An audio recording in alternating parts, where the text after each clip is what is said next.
আসসালামু আলাইকুম। সম্মানিত ভিউয়ার্স, চলুন আজকে আপনাদেরকে নিয়ে যাই মালয়েশিয়ার পুত্রা মসজিদে। এই মসজিদটা অনেক সুন্দর এবং দেখার মতো। মসজিদটার সুবিন্যস্ত মিনার, গম্বুজ এবং এর আশপাশের যে দৃশ্যগুলি, এগুলা আমি যথাসম্ভব চেষ্টা করেছি আমার মোবাইল দিয়ে ধারণ করার জন্য। এটা মেইন গেট এবং মেইন গেট থেকে ঢুকে ভিতরে একটা বিশাল স্পেস, একটা মিনার, অনেক উঁচু এবং সুন্দর লাইটিং করা। এখানে জুমার দিনে কানায় কানায় পরিপূর্ণ হয়ে যায়। সামনে একটা গম্বুজ বিশিষ্ট মেইন যে ভবনটা,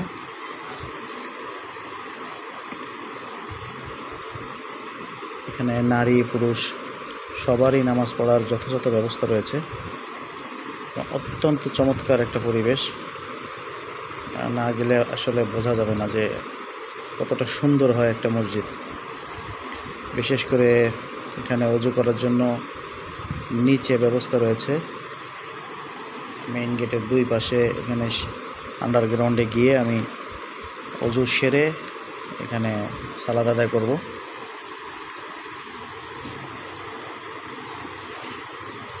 একটা সাইড। সবচেয়ে আশ্চর্যের বিষয় হচ্ছে এখানে আসলে মসজিদে একটা ফ্যানও আপনি পাবেন না। ভিতরে আছে কিন্তু বাহিরে কোনো ফ্যান মসজিদের উপরে নাই। তবে বেশ ঠান্ডা, যথেষ্ট ঠান্ডা এখানে।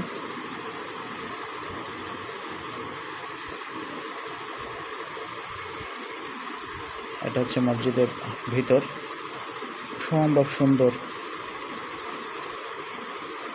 পরিবেশের ভিতর। এক সাইডে নারীরা নামাজ পড়ে আর পুরুষদের জন্য এক সাইড। বাচ্চা কাচ্চারা দৌড়াদৌড়ি করছে, খেলাধুলা করছে। কারো কোনো এটা নিয়ে কোনো উচ্চ বাচ্চা নাই। আমাদের দেশ হলে তো মেরে একদম বের করে দেওয়া হতো।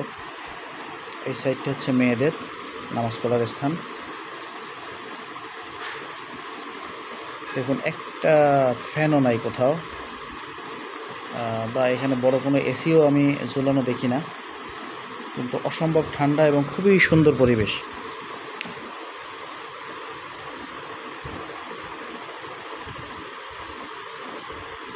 যারা মালয়েশিয়ায় যায় তারা অবশ্যই পুত্রজায়ায় যায় এবং এই মসজিদটা দেখে আসে।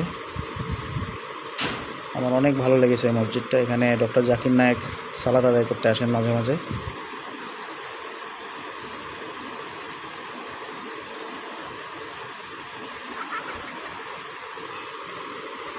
আমার সঙ্গী ছিলেন জাকির ভাই, ইমতিয়াজ ভাই এবং মিজান ভাই।